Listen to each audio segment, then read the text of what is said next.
সম্প্রতি বাংলাদেশের সিরাজগঞ্জে বিশ্বকবি রবীন্দ্রনাথ ঠাকুরের কাছারি বাড়িতে ও আমাদের পশ্চিম বাংলার মুর্শিদাবাদের ধুলিয়ান মোথাবাড়ি ও দুদিন আগে কলকাতার মহেশতলায় যেভাবে হিন্দুদের রানী তুলসী মায়ের মন্দির ও শিব মন্দিরে ইসলামিক মৌলবাদী শক্তির দ্বারা আক্রান্ত হতে হয়, তার প্রতিবাদে শনিবার কাঁথি সাংগঠনিক জেলার ভারতীয় জনতা পার্টির কাঁথি নগর মণ্ডলের পক্ষ থেকে কাঁথি শ্রী শ্রী ভবতারিণী মায়ের মন্দিরের সামনে থেকে কাঁথি পোস্ট অফিস মোড় পর্যন্ত মোমবাতি জ্বালিয়ে ও মাথায় তুলসী মন্দির নিয়ে প্রতিবাদ মিছিল করা হলো।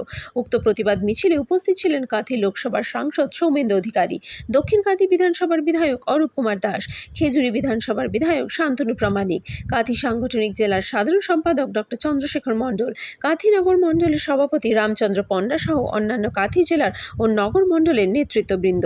এই প্রতিবাদ কর্মসূচিতে সাধারণ শহরবাসী অংশগ্রহণ করেন বলে জানা গেছে।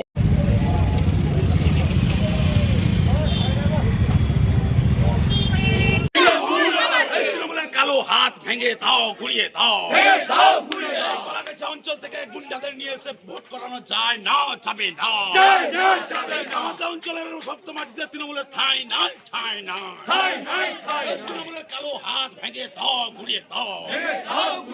ইয়াসিনের কালো হাত ভেঙে দাও, ঘুরিয়ে দাও।